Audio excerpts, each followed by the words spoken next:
यह वीडियो उत्तराखंड के पूर्व मुख्यमंत्री और भारत सरकार में भी कैबिनेट मंत्री रहे मेजर जनरल भुवन चंद खंडूड़ी जी को समर्पित है।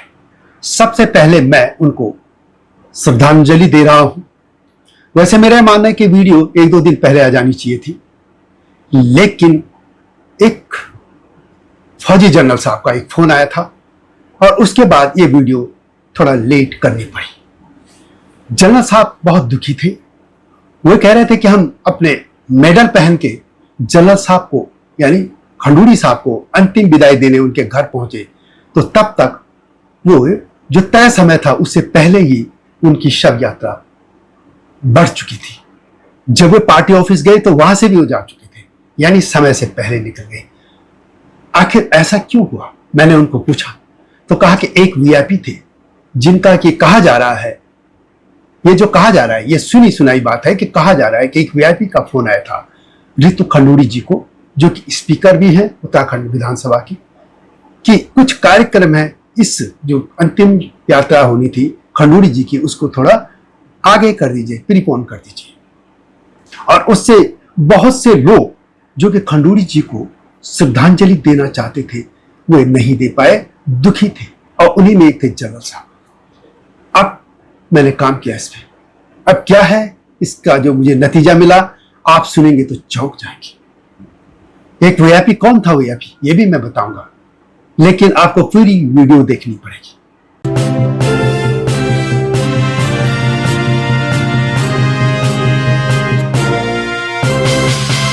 नमस्कार, स्वागत है आपका मेरे सत्यमेव जयते चैनल में, और मैं हूं भारत की राजधानी नई दिल्ली से डॉक्टर हरीश चंद्र लखेड़ा।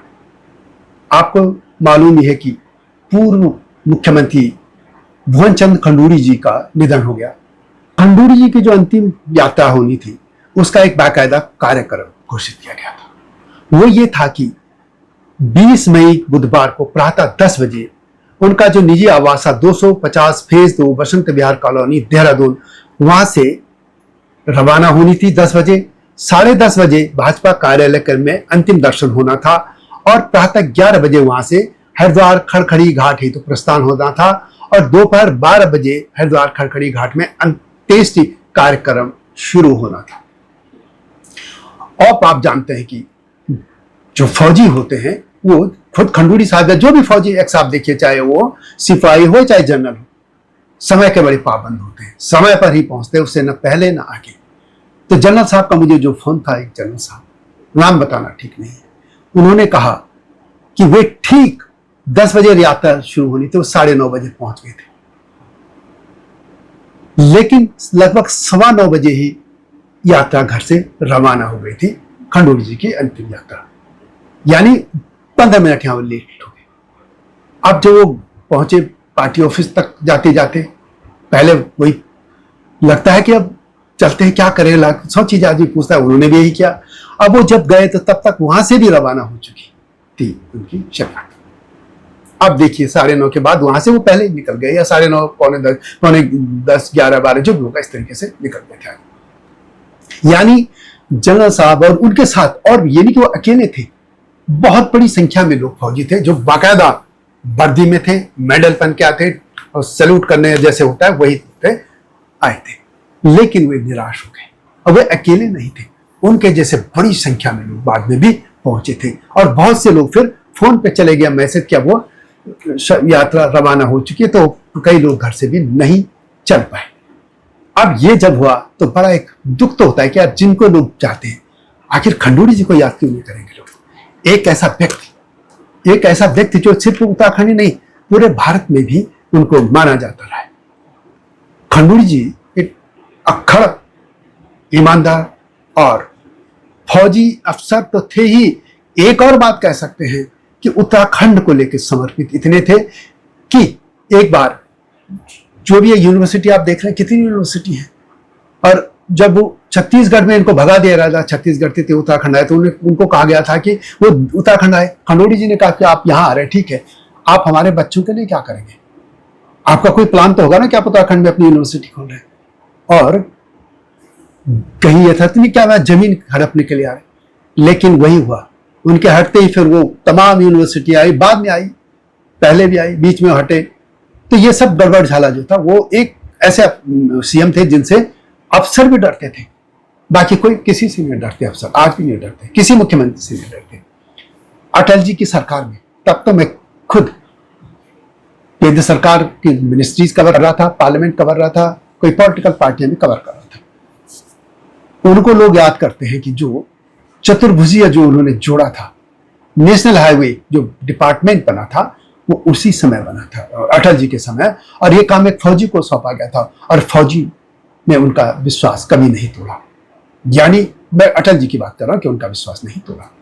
बाद में जब यूपीए सरकार आई तो टीआर बालू जैसा एक ऐसे ही मंत्री बना दिया गया था। हालांकि वो आंकड़े दिखा करके ये कहता था वो मंत्री, मैंने खुद सुना एक बात प्रेस कॉन्फ्रेंस में भी और पार्लियामेंट में भी, कि खंडूड़ी जी से ज्यादा वो टाइम दिखाता थे, इतने टाइम में इतनी किलोमीटर बनी और हमारी उतनी उनकी कम बनी। जबकि उस व्यक्ति को ये पता नहीं था कि एक नया मंत्रालय बनाया, नया मंत्रालय बनने में फिर इंफ्रास्ट्रक्चर बनता है, नए ठेकेदार आते हैं, नए सामान आते हैं, उस टाइम को भी उसने छोड़ दिया। वो सीधे ये गिनने लग गया था, तुम्हें तो पका पका मिला कि तुम्हें तो पूरियां तलनी थी, तुमने एक घंटे में 100 पूरियां तल दी। उन्होंने तो एक सामान खरीदा होगा, आटा खरीदा होगा, बेसन जो भी खरीदा होगा, तेल खरीदा होगा, चूल्हा खरीदा होगा, बनाया होगा, हलवाई लाया होगा, ये टाइम नहीं गिनेगा। ये मैं उदाहरण दे रहा हूं। तो खैर, इस मामले में उनको याद किया जाता था। उत्तराखंड में आज भी लोग याद करते कि खंडूड़ी जैसा ही सीएम चाहे जो जिससे अफसर डरे, कम से कम गुंडे मवाली तो डरे। तो खैर ये तो मामला था उनके। लेकिन अब मैं आता हूं फिर जनरल साहब की बात पर। मैंने कार्यक्रम बता दिया, ये लगभग 9:15 या 20 एक आ सकते हैं, 9:20 के आसपास ये रवाना हो गई। अब सवाल एक ऐसा क्यों हुआ, कौन सा हुई अभी? मैंने जनरल साहब तो इतना ही जानते थे कि उनको ये पता चला कि ये बताया गया कि कहीं से फोन आया था और कि थोड़ा आगे कर दीजिए इस कार्यक्रम को। ये था रितु खंडूड़ी जी की कि ये वो कर दिया गया। लेकिन इसके लिए पॉलिटिकल कोई समझ नहीं पाया। हो सकता है इसमें पॉलिटिकल चीजें न भी हो, लेकिन जो आकलन दिल्ली में लगा रहे हैं जर्नलिस्ट, या देहरादून में भी कुछ लोगों से जब मेरी बात हुई, बहुत से लोगों ने तो इसे लाइटली ले लिया कि हाँ हो सकता है, हो गया होगा। लेकिन इसका एक पॉलिटिकल मैसेज समझिए, एक रणनीति समझिए क्या हुआ है। यदि आप समझेंगे तो आप भी सोचेंगे क्या ऐसा भी हो सकता है। जी हाँ, यह कहा गया जा रहा है कि मुख्यमंत्री पुष्कर सिंह धामी का अनुरोध था कि इस यात्रा को थोड़ा आगे टाइम कर दिया जाए, प्रीपोन कर दिया जाए, यानी 10 बजे की बजाय पहले कर दिया जाए। अब क्यों था? क्योंकि सरकार की खुफिया, उत्तराखंड सरकार की तमाम खुफिया एजेंसी ने बता दिया था कि बहुत बड़ी संख्या में फौजी वर्दी पहन के आ रहे हैं। तो गढ़ है देहरादून पूरे पहाड़ियों का, खासतौर पर गढ़वालियों का। और वो खंडूड़ी जी को इसलिए भी प्यार करते थे, जैसे मैंने बताया वो दबंग नेता तो थे, दबंग अफसर भी थे, सब कुछ थे। भारत चीन युद्ध में, भारत पाकिस्तान युद्ध में उन्होंने भाग भी लिया था। वो तो खैर उनका जीवन का जो जीवनी है वो तो अलग बात है। इसलिए भी करते थे कि वो पहले जनरल थे जो मुख्यमंत्री बने थे। और इसके अलावा उनको यह भी लगता था कि जनरल आमतौर पर सैल्यूट ही ठोकते हैं, लेकिन एक ऐसा भी तो जनरल है जो मंत्री बना जिसको लोग सैल्यूट करते हैं। यानी एक आदमी पॉलिटिकल जो सर्किल है वहां गया, पॉलिटिकल जो एक सर्किल है यानी नेताओं का जो वो उसमें घुसा और चमका। बहुत से लोग जाते हैं। और उसके बाद वो एक जनरल साहब और भी थे हमारे लहस्टोन इलाके से, जो पूरा नैनी डांडा धुमाकोट इलाका, वहां से भी थे जनरल साहब। वो जनरल साहब बहुत चमक नहीं पाए, मंत्री रहे उत्तराखंड में, लेकिन उस चमक नहीं पाए। लेफ्टिनेंट जनरल थे, ये चमके। अब ये जब चमके तो ये जाहिर है कि फौजी जब आ रहे थे अंतिम सैल्यूट देने, तो बड़ी संख्या में जा रहे थे। और जाहिर है कि इतनी ज्यादा संख्या होने वाली थी कि एक मैसेज था कि खंडूड़ी तो थे ही, उनके बेटी जो कहीं ये लोग रितु खंडूड़ी के समर्थन में ना जाए। अब भारतीय जनता पार्टी की सरकार जो सेंटर में है, एनडीए सरकार है, मोदी सरकार है, वो आपको मालूम है कि 33% आरक्षण महिलाओं को देने की का पहले ही फैसला कर चुकी है।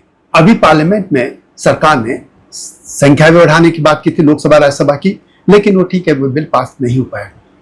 लेकिन अब उनको या तो इसी में करना होगा जितनी मौजूदा संख्या है, या फिर डिलिमिटेशन के बाद, या डिलिमिटेशन कब होगा? जनगणना के बाद जो नए आंकड़े आएंगे जनसंख्या, उसके बाद होना है। यानी 33% तो देना ही है आपको।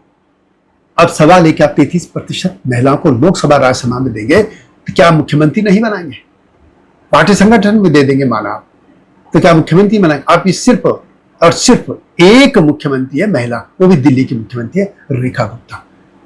अब उत्तराखंड में चाहे कोई नेता अपने को घोषित कराता रहे मीडिया में कि मैं मुख्यमंत्री का दावेदार हूं, बिल्कुल नहीं। पुष्कर सिंह धामी आज भी सिर्फ और सिर्फ अपना कॉम्पिटिटर मानते हैं, प्रतिद्वंदी मानते हैं, वो है ऋतु खंडूड़ी। पुष्कर सिंह धामी मुख्यमंत्री आज भी अपना कॉम्पिटिटर ऋतु खंडूड़ी को मानते हैं। वो न तो अनिल बलूनी के मानते हैं, न त्रिवेंद्र सिंह रावत को। त्रिवेंद्र सिंह रावत तो ऐसे पहले भी मुख्यमंत्री रह चुके हैं, तो मुख्य तौर पर अनिल बलूनी का नाम आता है। लेकिन नहीं, वो ये जानते हैं कि अनिल बलूनी, वैसे तो मैं पहले कई बार कह चुका कि सिर्फ और सिर्फ दो लोग जानते हैं और जो लोग चाहते हैं जो करेंगे, प्रधानमंत्री नरेंद्र मोदी और गृह मंत्री अमित शाह। वो चाहे किसी को बना सकते हैं सीएम, वो अलग बात है, लेकिन अपना कोई व्यक्ति भी तो मानता है कि ये मेरा कॉम्पिटिटर हो सकता है। और जो मैं हालात बता रहा हूं, यानी भारतीय जनता पार्टी को आरक्षण तो देना ही होगा। उन्हें जितनी जातियों में जीत रहे, कहीं 2-4 जगह तो बनाना पड़ेगा। एक ही जगह है अभी तो दिल्ली में, तो उत्तराखंड में किसका नाम आता है? ऋतु खंडूड़ी। और यदि ये फौजी आ जाते और ये फिर ऋतु खंडूड़ी से भी जुड़ जाते इस पूरी यात्रा में, तो एक मैसेज आता। और ये माना जा रहा है, ये मेरा कलम नहीं, मुझे तो उत्तराखंड के लोगों ने, नेताओं ने, पत्रकारों ने, या जो भी इस तरीके की कुछ राजनीतिक जो भी जिज्ञासा रखते हैं, जागरूकता रखते हैं, उन्होंने कहा कि यह माना जा रहा है, हो सकता ना मानते हो, लेकिन ये माना जा रहा है कि अपना कंपटीटर उन्हें ऋतु खंडूड़ी को मानते हैं, पुष्कर सिंह धामी। और कहीं पूर्व फौजी का जो लगाव खंडूड़ी जी के साथ था, वही ऋतु खंडूड़ी के साथ ना हो जाए और एक बड़ी ताकत दिख जाती, और कहीं ना हो कि अंतिम समय में कुछ यहां हो जाए।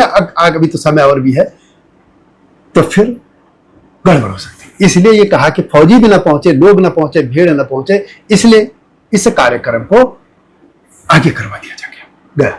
और ये वीआईपी का नाम जो लोग कह रहे हैं वो यही थे, पुष्कर सिंह धामी मुख्यमंत्री, उनके आग्रह पे किया गया। अब हो सकता है कि उनका तो ये कहना है कि कुछ और कार्यक्रम थे, उनके भी भीड़ बढ़ती, जो भी, लेकिन चर्चा ये है दिल्ली में भी और उत्तराखंड में भी एक तबके में ये चर्चा शुरू हो रही है।